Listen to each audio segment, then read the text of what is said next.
Voter তালিকার বিশেষ নিবিড় সংশোধন পর্বে নন্দ ঘোষকে, যাকে শাসক দলের চাপ সামলাতে হয়, বিরোধীদের চোখা চোখা প্রশ্নের মুখে পড়তে হয়, নির্বাচন কমিশনের ধমকও খেতে হয়। আর ভোটার, তারা তো হাতের কাছে পেয়ে মনের সুখে ঝাল মেটাচ্ছেন।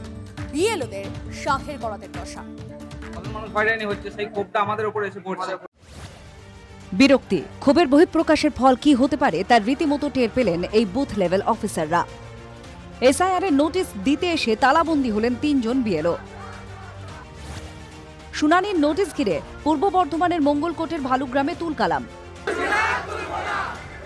এই তালা মেরে দিয়েছে এখানকার ভোটাররা, যাদেরকে এসআইআর এর নোটিশ দিতে এসেছিল। এই 3 জন বিএলও পঞ্চায়েতের ভেতরে ঢুকিয়ে দিয়ে তালা মেরে দিয়েছে। ভালুগ্রামের 156, 157, 158 নম্বর পার্টে প্রায় 900 জন শুনানির নোটিশ পান।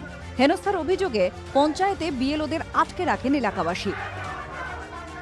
আমার গ্রামে ক্যাম্প করুক, বিডিও আসুক, যে একটু ক্যাম্প করুক, আমরা মঙ্গলকোটে ব্লকে যাবো না কো। 900 ভোটার লিস্ট বাদ গেছে আমাদের গ্রামে, এবার ওই জন্য আমরা তালা মেরে রেখেছি। প্রত্যেকজনের বাড়িতে বাড়িতে দিয়ে গেছে, আমরা লি নাই, নোটিশ লি নাই। নোটিশ দিতে গেলে ক্ষোভের মুখে পড়তে হতে পারে এমন আশঙ্কা করে মঙ্গলকোটের বেশ কিছু বিএলও নির্বাচন কমিশনে জানিয়েছিলেন। আমি বুঝতে পারছি যে তাদের ক্ষোভ হচ্ছে, ক্ষোভ হয়তো অন্যজনের প্রতি, কিন্তু ক্ষোভটা ভোগ করছি আমরা। বলছে আমরা ব্লকে যাব না, এখানে আমাদের ব্যবস্থা করতে হবে, সেই কারণে আমাদেরকে বন্দী করে রেখে দিয়েছে। জনতার ক্ষোভের মুখে পড়লে কি হয় তার আঁচ পেয়েছেন এই বুথ লেভেল অফিসাররা। শুনানির নামে হয়রানির অভিযোগ, পঞ্চায়েতে তালা দিয়ে গণ ইস্তফা বিএলওদের। ডোমজুর বেলডাঙ্গার পথে হাঁটলেন জলপাইগুড়ি সদর ব্লকের গড়ালবাড়ি এলাকার বুথ লেভেল অফিসাররা। মানুষ আমাদের আটকে রাখতেছে যে আমাদের নামে এই যে ভুলভ্রান্তিগুলো হলো, তাহলে এগুলো বিএলওরাই করেছে, অথচ সেখানে আমাদের বিএলওদের আমাদের কোনো হাত নেই সেখানে।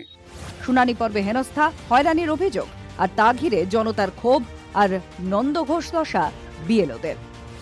কৌশিক দত্ত, নীলেশ্বর সান্যালের রিপোর্ট, টিভি9 বাংলা।